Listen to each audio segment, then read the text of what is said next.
Hello, all of you beautiful beings out there, and welcome to the stream.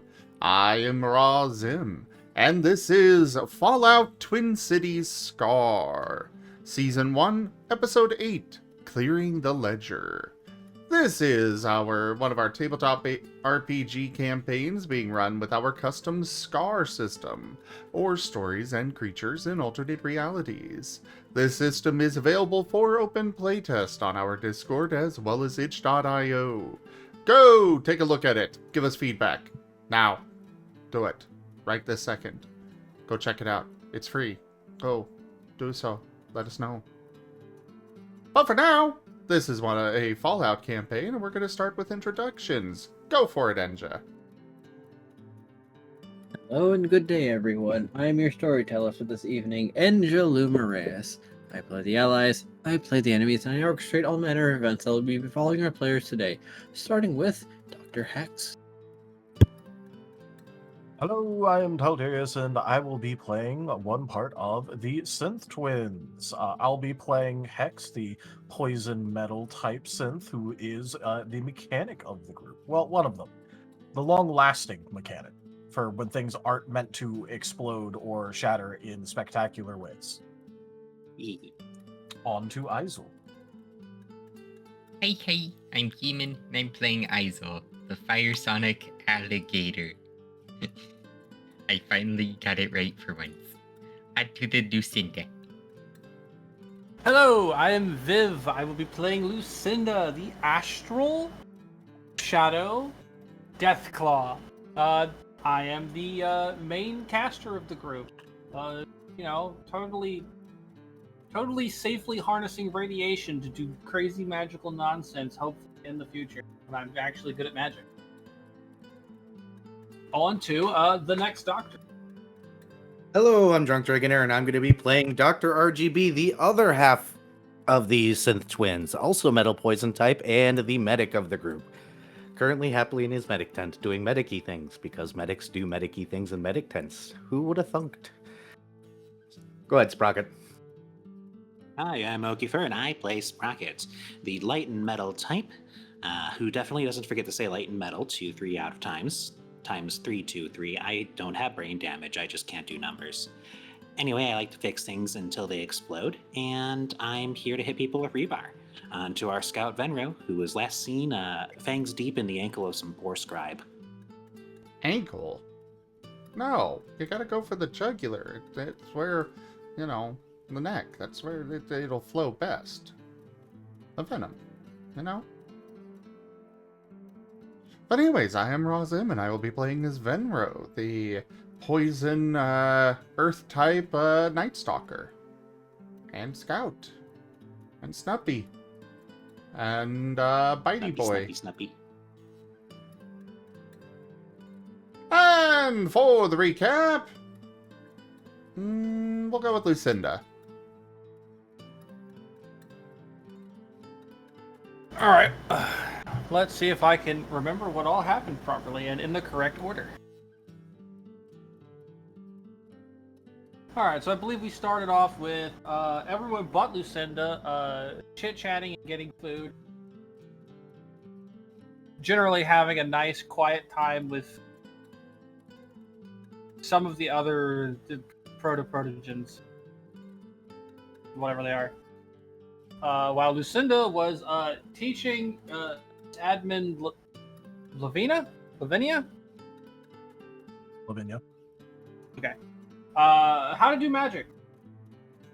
Which I'm sure will have no long-lasting repercussions of any sort. And doing so allowed her to learn to do a little bit of magic, which is cool. Actually kind of unexpected. Let's go. After that, Luecinda got to go do the funny scanner thing, where we got to see what the scanner said she was supposed to eat, which was a bunch of nonsense for the most part. Because what can't a Deathclaw eat?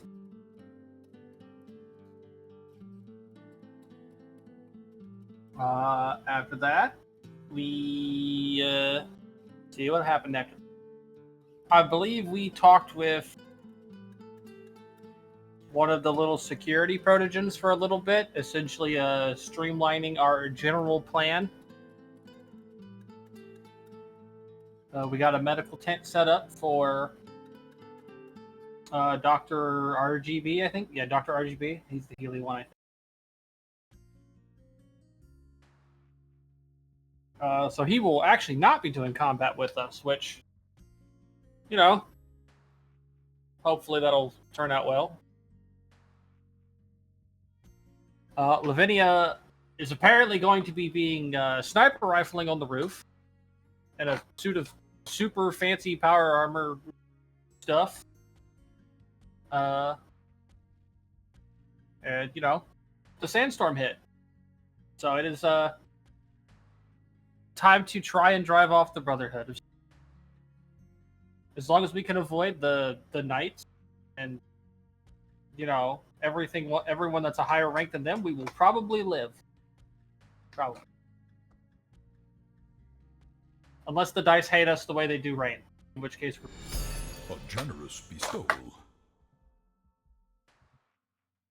Gimund _ tipped $10.67. Razim smile.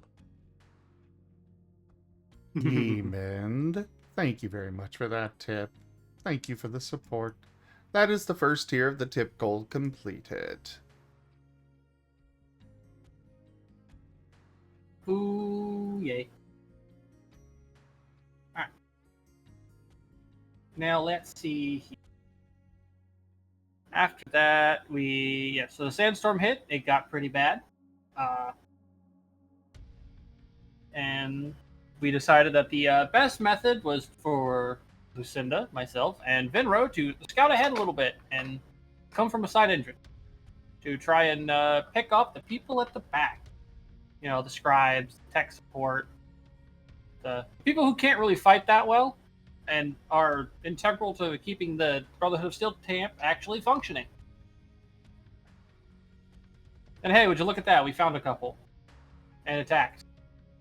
And I don't think we actually took one of them out, so this is going to be interesting. At least the rest of the party is only a little ways behind us, so, you know, maybe they'll show up in time to help. I believe that's everything. Problem is, we gotta call them in, and they're probably going to alert the rest of the camp. This is not exactly stealthy. Yeah, we attempted it, okay? I mean, the sandstorm got increased by a storm card, so, you know, if they don't have some method of communication like we do, no one's hearing anything other than the sound of sand in your face.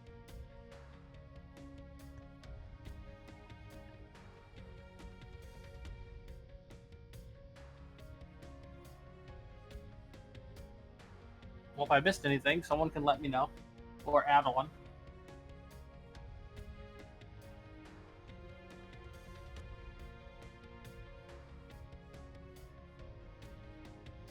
I do believe you're good. Huzzah!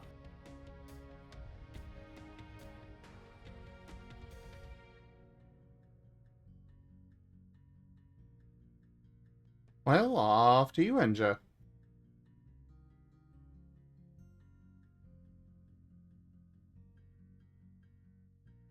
Oh yeah, that is one thing. The sandstorm is one level of intensity higher due to somebody playing one of those cards. Ah, yes, there is that. I did mention that and remember. Huzzah. If only because I wish for Stormborn once again. Yeah, I put emphasis on it just to inspire any would-be gremlins and or chaos beings to play more. Just imagining the meme Elmo on fire thing. But it's sand. Yeah. I abrade you. Wait, no, it's Barney. So I'm going to have to prep for sandpaper wounds. Got it. More than likely. We don't have any cats in the party.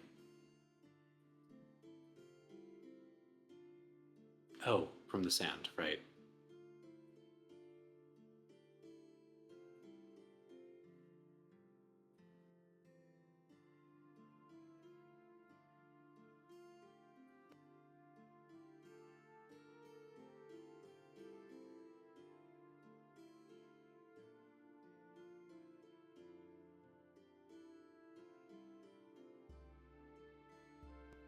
Anja!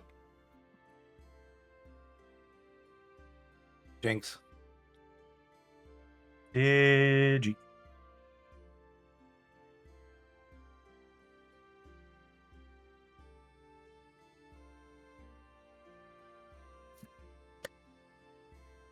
Once again, the neighbors have taken him Foiled. away. Foiled again. Somebody please Inside activate Enja's the save woes. Enja from the neighbors protocol. We still haven't even discovered what the neighbors are in the Fallout game yet. So does that mean unleash the death claws or keep them reined in?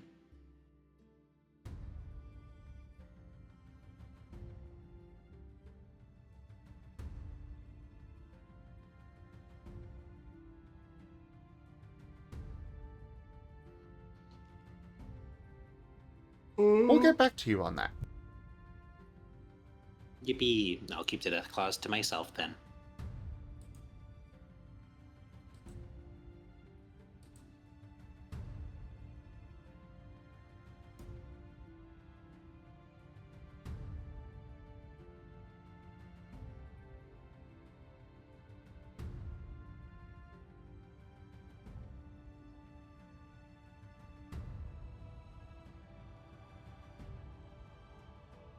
Bluebat, you can hide wherever you want, but that's not gonna stop it.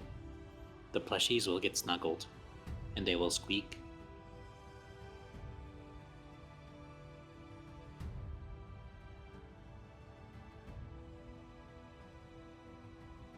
Bluebat, if you didn't want to get snuggled, then why did you give Thales a copy of you that actively tries to get snuggled? I know, right?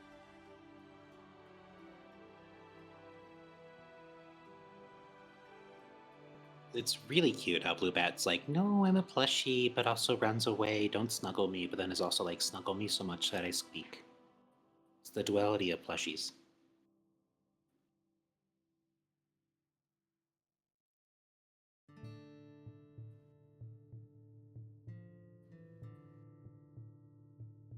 See, look at how squeaky he gets. Aw, look at the squeaks. There's a squeaky little guy. I just want to squeak you. If I press your belly, do you have a squeaker inside of it that makes you squeak even more squeakily?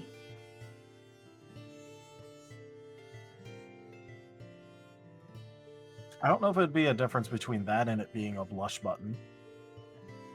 Gimund, I've got a question for you. What's it being like on the outside of this?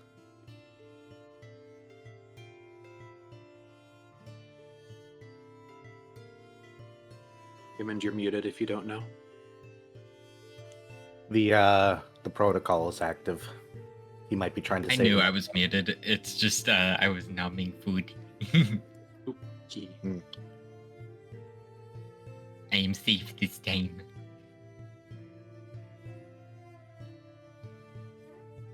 But sweet.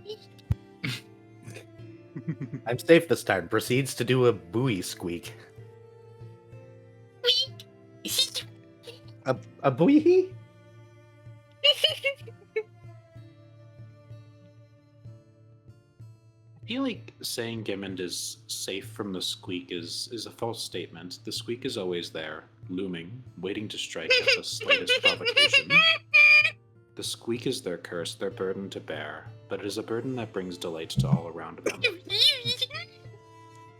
You don't even have to prompt it sometimes. If you just look at him, he'll squeak. Gimund, you're going to be a joy to have in my house. I'm just going to walk by and look at you, and you're going to squeak, aren't you? Mike peaked. Job done. Moving on. Congratulations. Job's done. Yes, my lord. golden. Gimund.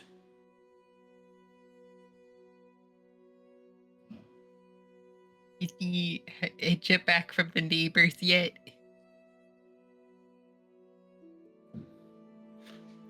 The squeaking will continue until the Enja returns. Absolutely. We have to entertain and fill time somehow. Yeah. Right or a bonus? Anyways, I haven't seen Azure talk after I got a password out of him, so I might have actually broken him. Oh, well. Say that's very good. Azure deserves to be broken, like, in very good, positive ways. I mean, you guys are being entertaining. I'm eating food. Oh yeah. Self-care, let's go. Look, I have white mac and Oh, that sounds so good. I had Couldn't crab hear all of and that, but cheese. you know. I haven't had cheddar in so long, I can't find it here. I had 3 pieces of raw linguine pasta before session, so I'm good to go until after session. I mean, Azure, you could always take a note from Bluebad or Gimund and just squeak instead. Plushies are good at that. Yeah, plushies are very good at squeaking. And also, since you're a dragon, you can be an aggressive plushie. You can be the one to deliver the snuggles. I do that as Oki all the time. as is my right, I point and I say bottom behavior. So true. Feel the backhand of justice! I even have an Vari talks. I even have an emote for this. Oh boy. Viv, it's the funniest timing. You said that just as Vari started talking. Look, a bottom. I love being around so many bottom talkers. It's infinite entertainment for me. It fills me with energy seeing so many cute people be cute. Wow, See, Gimund. Vari, it's very easy to dare when you're cute. Yeah, I mean, have what- to agree with Hal on this one. What are you gonna do about it, Vari? Be cute at me? Gonna aggressively blush? He's going to go, Push. oh no, and then he's gonna say, dang it, and then he's gonna huff, and then he's gonna just let me win, because that's how this works. Yeah. I want to see a fan artist out there, somebody draw an aggressive blush, somebody blushing aggressively. I want to see this. Ixodras could probably blush aggressively. I've seen aggressive blushing. Like, some people blush when they get really angry. But that's angry blushing. That isn't blushing aggressively, I would argue. Not blush negative emotion, blush murderous. Got it. Yes. Vote for aggressive blushing. Oh, good job, Azure. See, I knew you could do it. Oh, Azure squeaked. Oh, the squeaker. Azure, you're such a good plushie. You're learning the ways. See, you make a pretty good plushie. I think Azure makes her a fantastic plushie.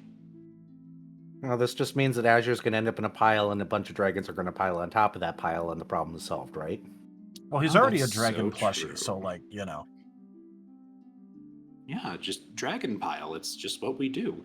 You balance out the fluffy dragons and the scaly dragons, the heat gets distributed, and the plushies get squished.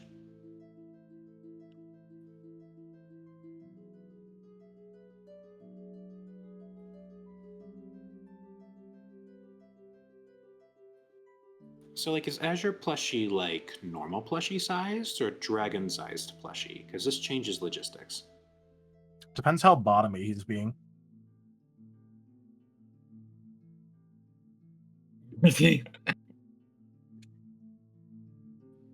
Anja. Enja. Digi. Yes, people truly choose the worst timing. Hello, I'm back. Hello. Oh, hello. Welcome back. Oh my god, Enja. Hi, didn't expect to see you here. You're so cool. We took to teasing chat to entertain while you're gone. Now that's just the thing you do normally anyway. Well, Can I yeah, say, but normally just we don't do demise. it aggressively for this long during tabletops. Okay. But I apologize. I will say, there is the exception of somebody discovering something new about themselves, which is like peak cuteness. Oh. But I believe the floor is yours, Angel.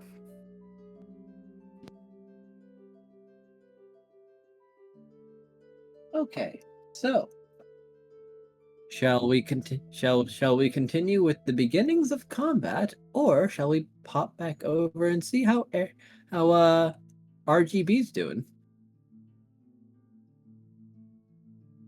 I vote RGB because apparently he's going to be biting people. Oh, I don't know, right? I'll be entertaining. Ooh.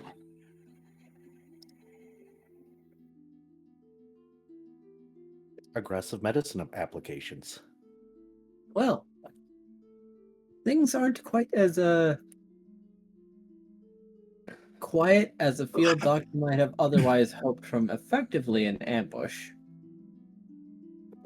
As something's happened. Uh-oh. Yes. After the first shot from Lavinia's gun, something happened because you see the paladin exploding out of the sand with the head knight with rocket boots. Well, fuck.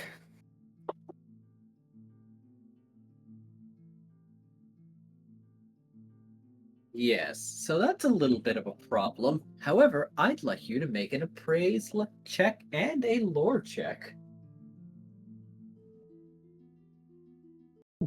Boy! 3 dice, 3 dice. Okay, here we go. Fingers crossed something nice happens. I could use... A miss. Not enough ale. Whoop. Or the viewers interfere. I mean, both are acceptable, right?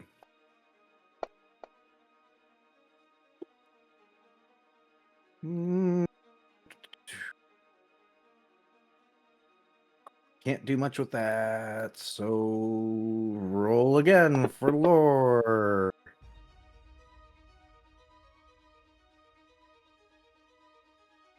Can't do much with that I'm willing to do right now. Give me 1 second, I'll get this typed out.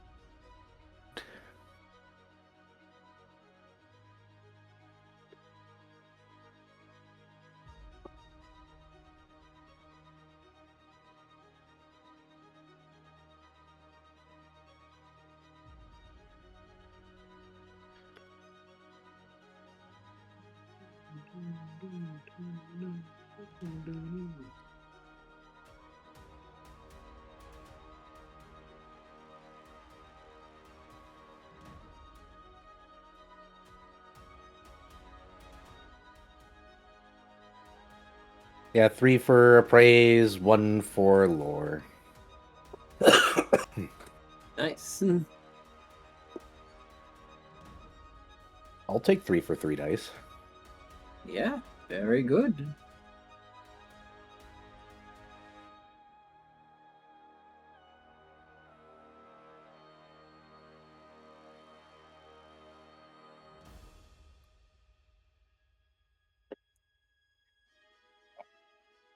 Now, there's something wrong as you're looking upon these two. Oh? The head knight is a head knight, but the paladin, as you are realizing with a sinking feeling, that this faction doesn't know the first thing about the Steel Brotherhood. Granted, this is their first encounter, and they were performing admirably well, but there's something you know. That's not a paladin. That's a senior paladin. Well, that's getting broadcast among the brutes that are all within short range.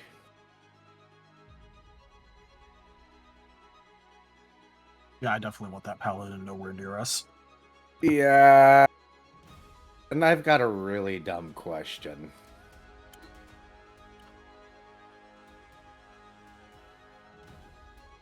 How high up are they? About 35 feet. However, before you do anything else, there's something that is mildly surprising. As you're noticing, now you have caretaker units assigned to you, but the janitor units have also come outside, and they have surprising armaments for what you'd assume from a janitor unit, as there are 8 of them, and they are leveling rotary grenade launchers and pointing upwards. May I have a pair of sunglasses to put them on, please? Of course you may. This is where we turn away coolly. During the explosions, right? That's what you're supposed to do? Potentially. It's And variable. You know, since I can't exactly shoot myself, could I possibly do an aid another, though, just to help them aim? And I might be helping them aim directly at the boots. Of course you may.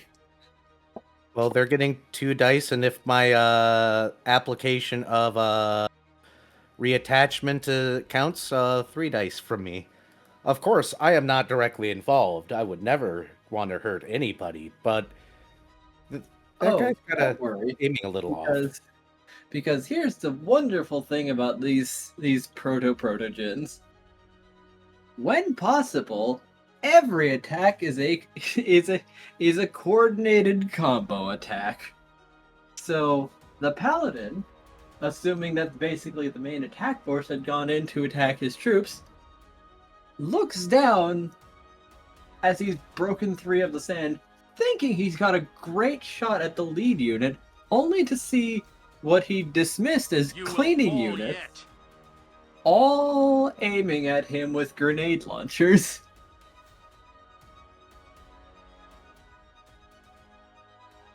And the head knight doesn't seem to quite know what to make of this. The paladin is throwing forth his shield in front of him and wondering if the armor will hold. Now, let's see. Your 3 dice plus 8 janitor units with their circle AoE ranged attack, ranged weapon, explosives. So they're both going to be taking this.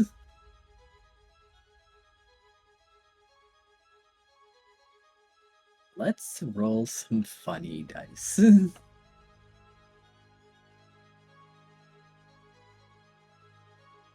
So it seems the proclivity for blowing things up just kind of runs in the janitor line. So it Apparently. seems. And apparently I need to get long-range communication with my brother ASAP, because he's going to get a video recording of this later put into his brain. Understandable. Well, it's File on the share. docket. It's on the docket.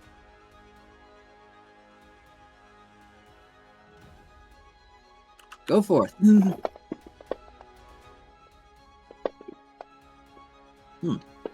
Oh, hello. Warm. This one wishes for violence, I see. How many explosions is that? That was like 5 or 6. They're obviously not thinking because, you know, just win. Okay. Now I'm going to roll severity.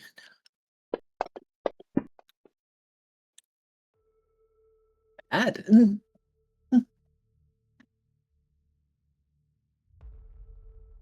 With the force of 8 grenades directly against the power armor, especially while airborne and employing the rocket boots, those rocket boots aren't gonna hold up too well.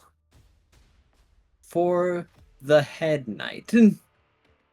The senior paladin, his shield has been sundered significantly. His armor is charred, but he is still moving. The head knight drops into the interior field. I'm bad. Bad to the bone.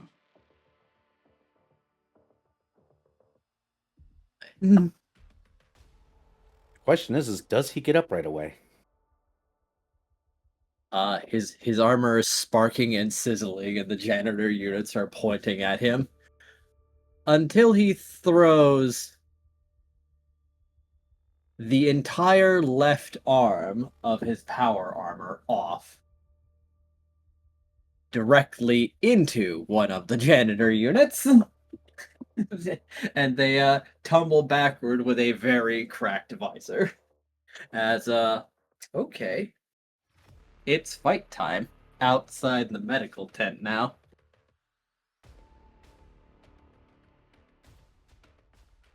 Well, I'll grab the janitor unit that's down. I am in the medical tent now. Never shoot the medic. Understandable. Now, if they choose to do that, then I have to do shit. But until then, I'm a medic.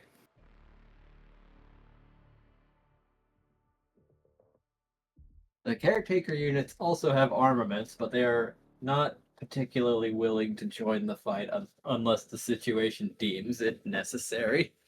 And janitor units are, as you know, a hardy bunch.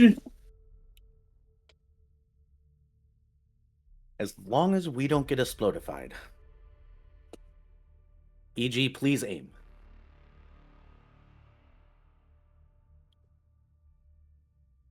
So yes, exciting things are happening over there.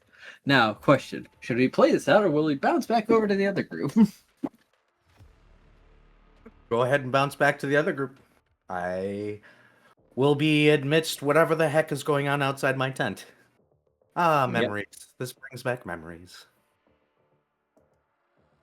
This fight is not going quite as cleanly as they'd hoped, but on the other hand, the main fighting force now doesn't have to worry about their top two fighters, and can probably clean up whatever they're dealing with.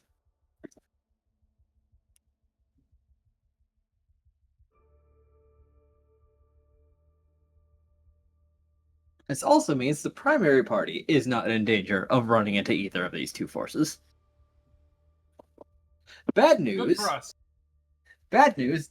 The senior paladin has probably made his way to Lavinia. Yeah, I could go and help Lavinia, but not sure I would be very much help. Well, at least the head knight is I mean, I don't really know how he's gonna deal with. Even if that janitor unit doesn't return to battle, 7 people aiming grenade launchers at him. That's a tough sell, buddy. Especially in your damaged power armor. We'll see. When it comes back around to me, maybe I'll rush in to go and help our giant proto friend. Well, the problem is that she's on the roof of the factory, so unless you've got great climbing and or jumping ability, getting there in a timely fashion is going to be difficult. Yeah, true. We'll see. Enjoy your combat, gentlemen. I am in danger. Ha ha ha ha ha ha. Hee hee hee.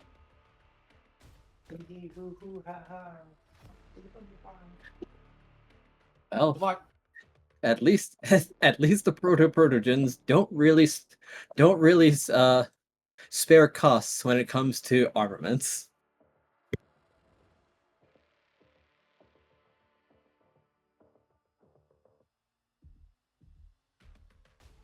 It is quite lucky that Sprocket hasn't seen the janitors with the grenade launchers, or else he would be asking for one very, very quickly. Oh. They don't have precision, so they not really. So they can at least guarantee the hit through other means. Exactly.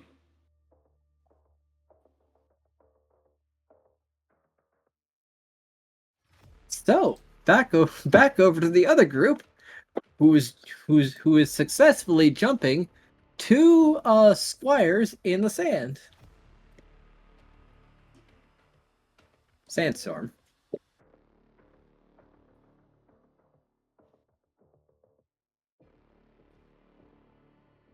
Well, we certainly had mild success at first.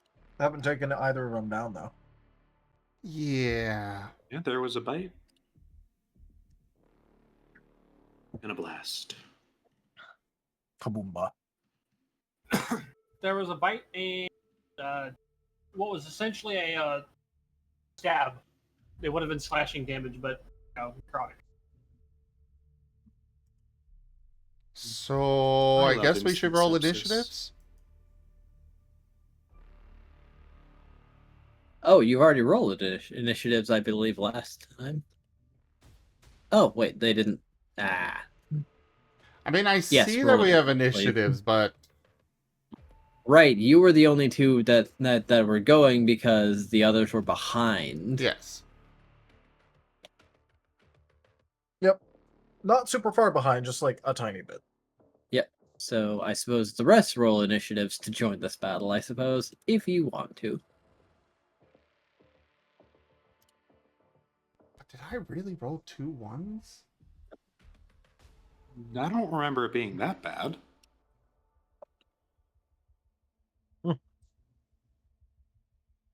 I don't think we rolled initiative last time. I think those are leftover initiatives. Okay. Oh yeah, because we can't see the chat log.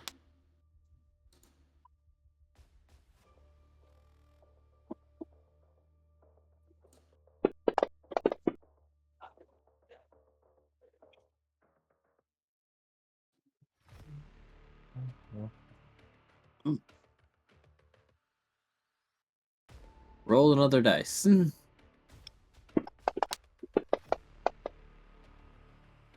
Damn.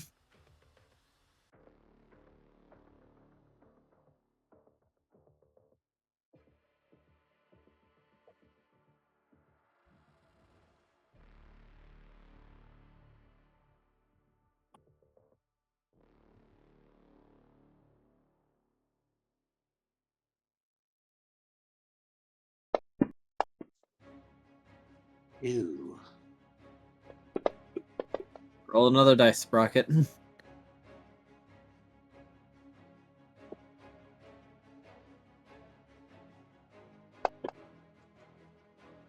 Oh my god.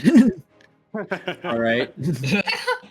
Both Venrho and Sprocket roll another dice. Another one. Okay. What's See, my Venrho rose a 2. Okay. Venrho actually stays exactly the same.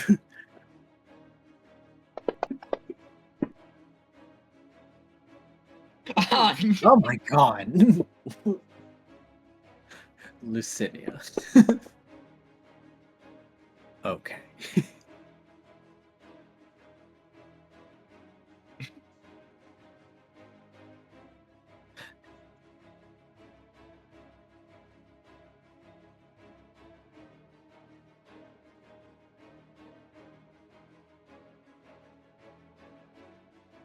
All right, Izul, go forth. So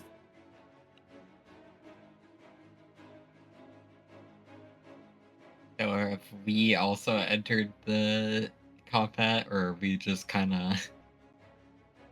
Well, we were only like a little bit behind, so you could probably enter it properly with like a movement or two. We were literally only like a tiny bit back. So I don't know if we actually alerted you guys. Did we? I think you did because talking was a free action. Right.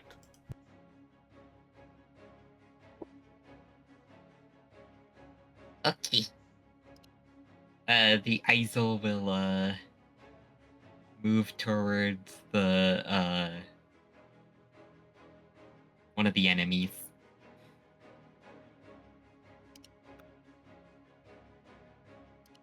probably be his turn. Unless he can reach them.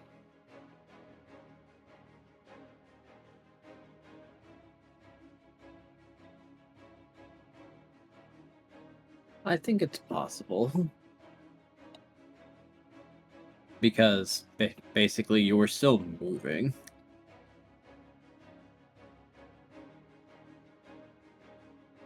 So I could get there with a standard action. Yeah, I'll allow it. They can't see because of the sandstorm, so you can actually get quite close. Okay.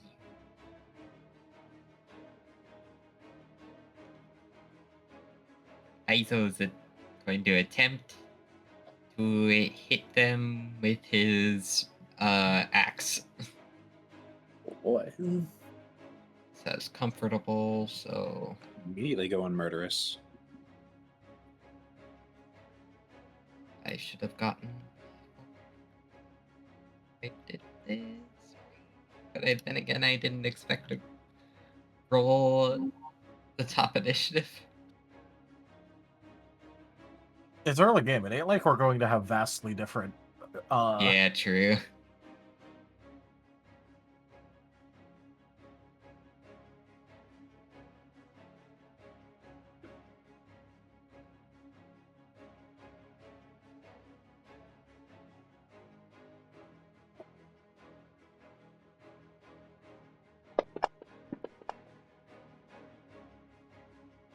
Wow. That is a very bodyable looking attack. Or a vigorable. Make the Double fives vigor, count. yeah.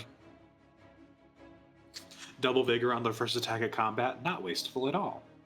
Which vigor do I have? Only one.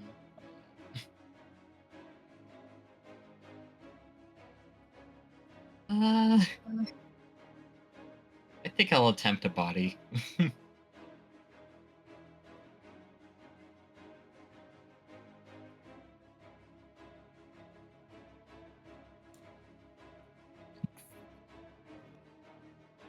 Becomes 3 plus 1 because of the 6. Oh wait, no. We'll just do.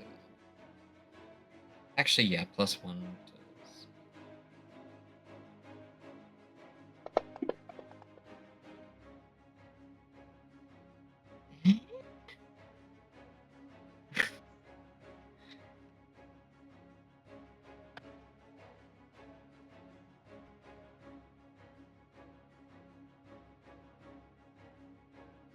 You know what? I'm just gonna accept it for now. 2? Well, I have excellent news. You're attacking the one that they focused on, yes? Whichever one was closer to his location. Then pretty much, yes. Thanks to Hitstun, because they've not gotten their turn yet. You hit!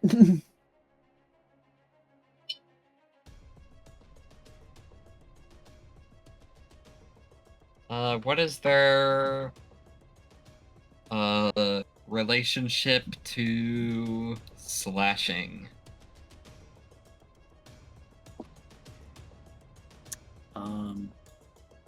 Weak, actually.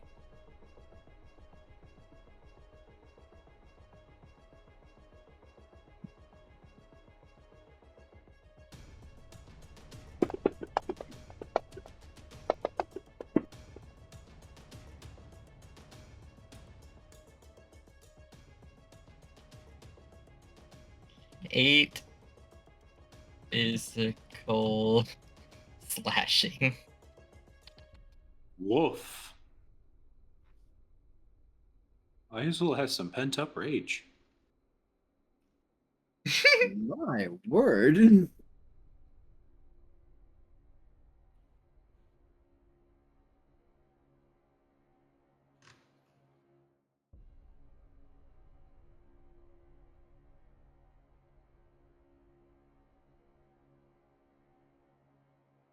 I believe that one is gone now. Yeah, no, they aren't given armor because they're squires. Not really. Not armor that matters. In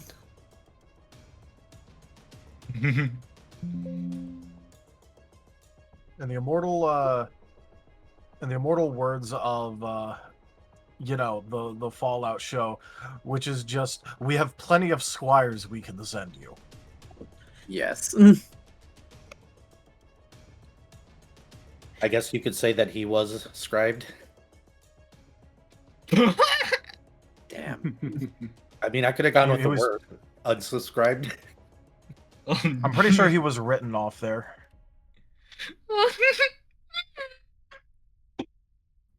Yeah, you could say his life was crossed out. Oh.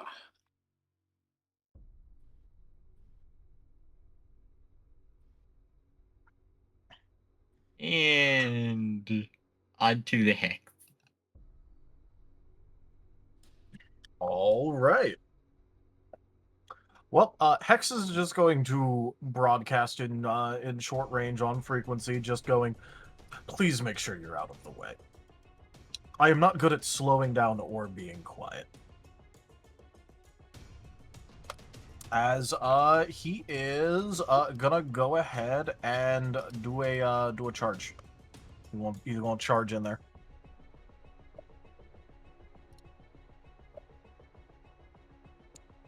Oh boy. Throw his weight behind an attack. Why not? He's big. He knows it.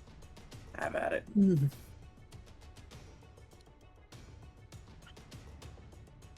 I know we don't really have a proper map, but considering the ambush thing that happened, would I be considered flank? Actually, it doesn't even matter if I'm considered flanking or not. I'm hitting difficulty change max.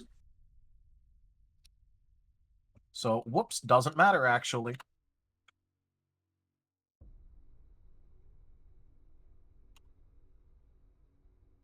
Get hit by a car scribe. It's more like a freight train. Wow, that's pretty meh. Anyway, does a one hit? I don't know how It much does- hit stun they technically have right now. No. The one that had hit stun is dead. Well, they both This got one- attacked already. No, only they hyper focused on one. Oh, they hyper focused on one. Okay. Yep. How about they split up? Oh yeah, no, that's fine. There is a party reroll, by the way. Yeah, but I might soul the one first, depending on the result. Right. Does that hit? Does a one make contact? Do they have any amount of combat stats? They do have combat stats, and this will miss. All right, cool. Does a Ooh. 3 hit?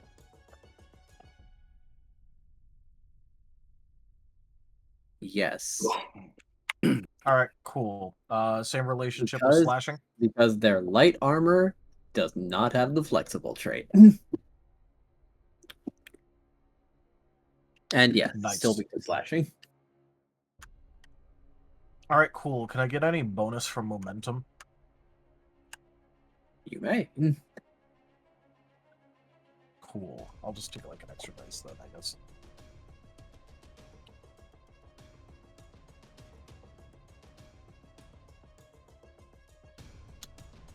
And bonk.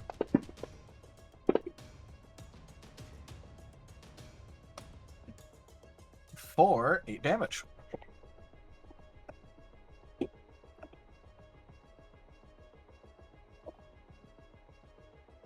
Wow. I also expend 1 ammo. Understandable. He can't attack with it without it expending ammo. Understandable. It's a finicky weapon.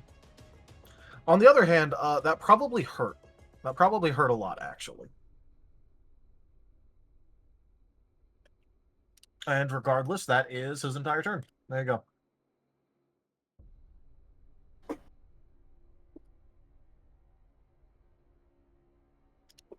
Okay. He's alive, but not by much. So just the second one there still. Yep.